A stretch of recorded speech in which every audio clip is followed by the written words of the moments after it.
Proud to introduce now to the stage the Sacs Wildcats. Sacs competes in 3A Region 5. Head coach of the Wildcats is Coach Jonathan Miller. Today, Coach Miller has brought with him senior quarterback / linebacker Sean Parnell and also senior lineman Braylon Robinson. Coach Miller, we will start with your opening comments.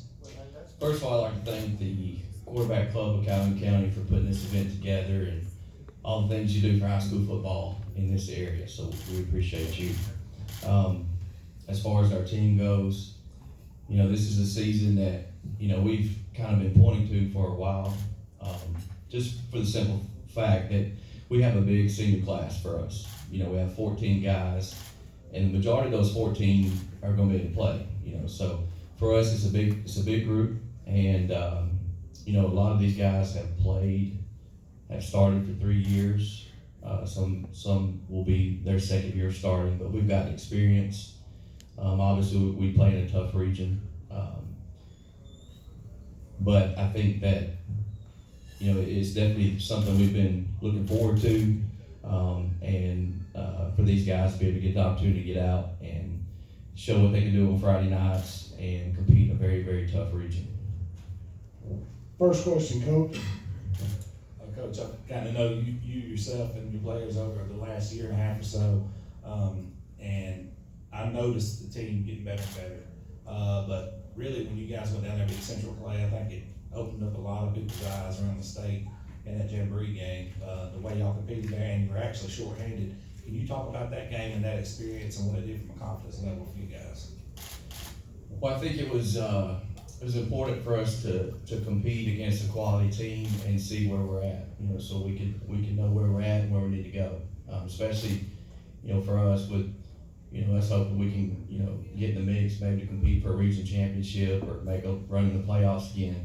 To be able to go down there and play against quality competition, see our guys perform, and just continue to gain confidence. That's something that developed for our guys about mid-year last year. We went through a tough stretch early in the season. We went Piedmont, Welborn, Ohatchee back to back. That was not ideal for us early in the season. We got much better as the season went on, and to be able to have a spring training, I think that's a big difference from the previous year, and something that hurt us. So to get those 10 practices in and end with some competition, I think it was good for us. Next question, Coach. Yeah, Jonathan, can you just talk about how far along Sean has come, what his development's been like this offseason, especially getting to have an offseason, and what do you expect of him this year? Well, he's going to be a 3-year starter, and that's the first one we've had at Sacs at the quarterback position. So, I think he's learned a lot. He had to play as a sophomore probably before he thought he would be playing, because we had a senior there, and obviously that senior tore an ACL very, very early in the season. So Sean's got a lot of experience. We've been through a lot of ups and downs over the past couple of years, and we expect him to play well this year. Not do too much, just take what's there, and I think he's learned that. He's, one thing that also helps with Sean is he can run the football. So he's a dual threat in that aspect. He's a big guy that can break tackles and make plays with his feet as well. So he's really developed as a passer. That's probably the biggest change from 2 years ago. He's much better. He's gained some arm strength, and we're going to be able to throw the football. We got 2-3 good receivers that we can utilize, and we're just looking for him to make plays as they're presented to him. This is for the two players. Coach alluded to last year the run against Piedmont, Ohatchee, and Welborn, and then something clicked and things changed toward the end of the season. You made the playoffs, and then you won a game. How does that motivate you going into this year, knowing that you persevered through the tough part of the season last year, but you still made the playoffs, knowing you still got to play those same 3 teams in the region? What's your outlook going into this year, being that you have so many seniors? We'll start with you, brother. Going into this season, I think we got most of our guys back from last year. and we had lost a lot of confidence after we lost those 3 games. But then we got it together, and we got to the playoffs. We did make a big run, and then this year, I'm hoping that we can keep that run and maybe go past the 3rd round. I think the main thing was us making it to the 3rd round. That's not where we wanted to end the season off last year. We had a bigger goal than that, and coming off a loss like that, going into this season, it just gives us more fuel to the fire to make it further than the 3rd round and to not lose to the team that we lost last year. Because we don't like to lose, and to lose 3 games back to back, we was ready, we was hungry to start winning games. To make it to the 3rd round, how has that affected your off-season workout and going into this fall? I mean, can you tell us a little bit different attitude because you believe now that you can make it happen? Well, last year we had summer workouts, but it wasn't nothing like our freshman or sophomore year. It was more distance and we couldn't do as much stuff. And there was a few of us where we went and did things on our own in the afternoon and stuff like that, but as a team, the whole team didn't do things like that. And like Coach Miller done said, a lot of people was out of shape and stuff like that in the beginning of the season. So near the end of the season, everyone came together. We started finding out what worked for us, and then things started clicking. Next question. Yeah, Jonathan, we've come to know you're kind of a even keel kind of guy when it comes to much, at least outwardly. But you're talking about this year being one that you've looked forward to for a while because of the veteranness of your team. How is that anticipation built for you over the years? I know you don't do cartwheels and that kind of stuff, but when you think about what you can have this year, how has that grown over the course of the last couple of years, knowing that? And would the players address their anticipation for this year with these high expectations that everybody has for you?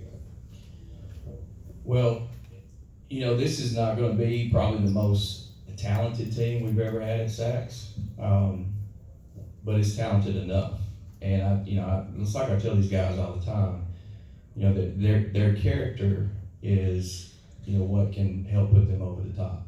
But, the back when they were 7th graders, they come up to me for PE in the morning, and the first day of school they come in, give them, hey, this is what we're going to do every day. This is what I want you to do.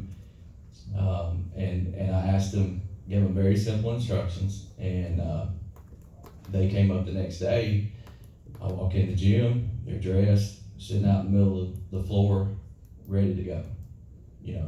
One time, I told them one time, and there they are. That was a big deal to me. And I knew then that this group, they were going to be coachable. I knew they had some, pretty good athletes, but just being coachable, being able to tell them one time to do things and getting the job done, and the character, that's one of the things I'm looking most forward to.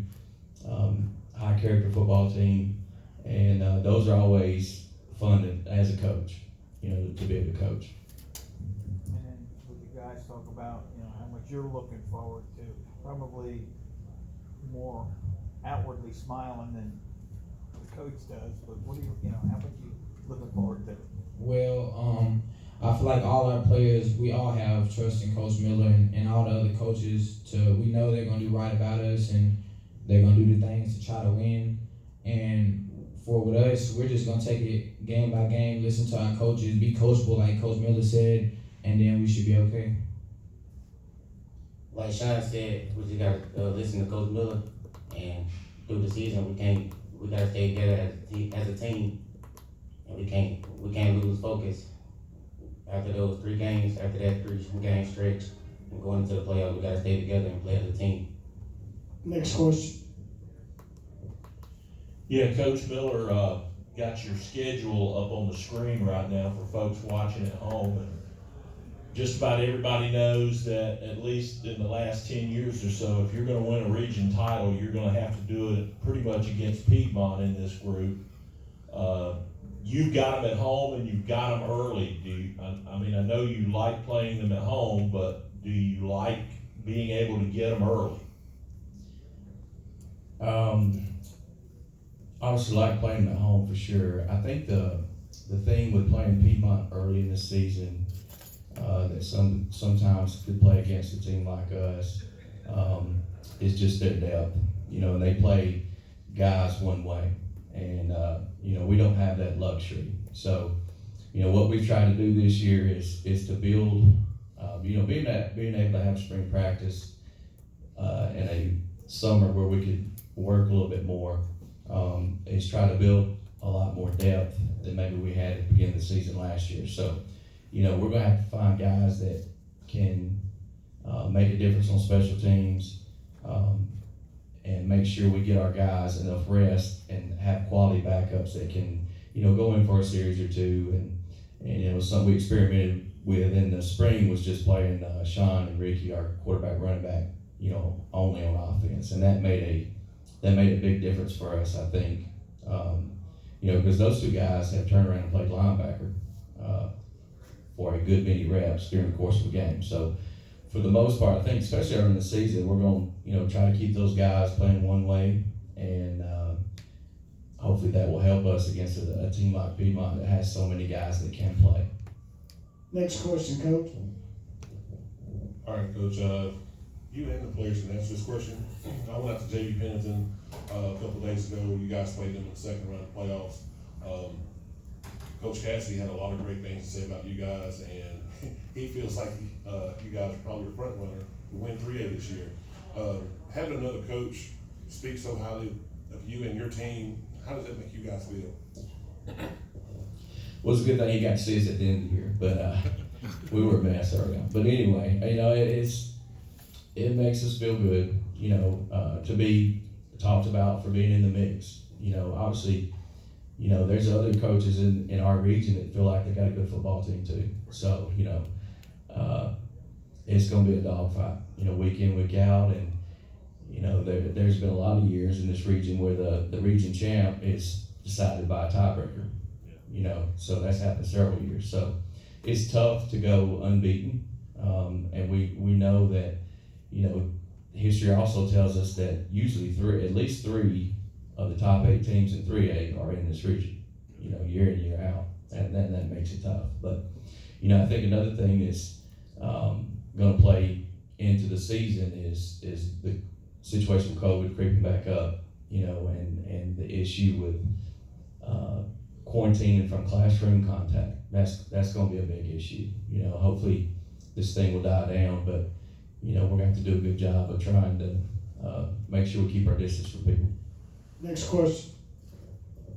Coach, you talked a lot about experience. Obviously, the 2 guys you brought today had that experience. Who are some other guys that are coming back that bring that experience as well? A big senior class, and the thing about these guys is really over the past year into the off season, we've got a lot of guys that have really improved. There's a lot of guys that come to mind. Sean Elston, he's a returning starter at safety. He's gonna play some offense for us this year. He's really improved. Jalen McCants is a guy that obviously had a good second half of the season last year. You know, he's worked as hard as anybody in our program. He's a wide receiver, defensive back. He's gonna be a big time player for us this year. Jashawn Prothrow has really improved. He's got a little bit of an injury right now, so we're hoping to get him back around week 2, hopefully. And you know, up front we've got guys like Jamari McBride on the O-line. Clay Rucker is returning as a senior starter on the O-line. Ricky Garrett's a 3-year starter at running back. You know, I think Rick's gonna have a big year for us. So a lot of guys in our program have improved, and that's been noticeable to me. And you know, being able to have the spring practice and normal season summer has really helped us. Next question, and then the last question, Coach. Coach, your wife, Lauren Miller's been on our show before as well as you several times, but I was gonna ask you a question. You said she's a very busy woman and yourself very busy, being the head coach of the football and basketball team. How have you guys unwind to get mentally refocused for another season? Away from like vacation wise or right. something to get Well, as a family, we like to travel. That's our big thing. and in the off season, you know, usually spring break, you know, time we travel, and that's what we do as a family to unwind. You know, a lot of times, you know, and in some cases, we're at ball games. You know, that's one thing. We're a sports family, so you know, we've been to 4 or 5 NBA games this spring. You know, as a family, so that's something we do. You know, we do take time away. We're definitely busy, and you know, even our son, he loves to travel. So that's the thing we do to unwind. Coach Miller, that wraps up our time with you and your team. If you want to have any parting thoughts on the way out, we wish you all the luck this year. Thanks. Excited for the season, and go Wildcats. Thanks, Wildcats.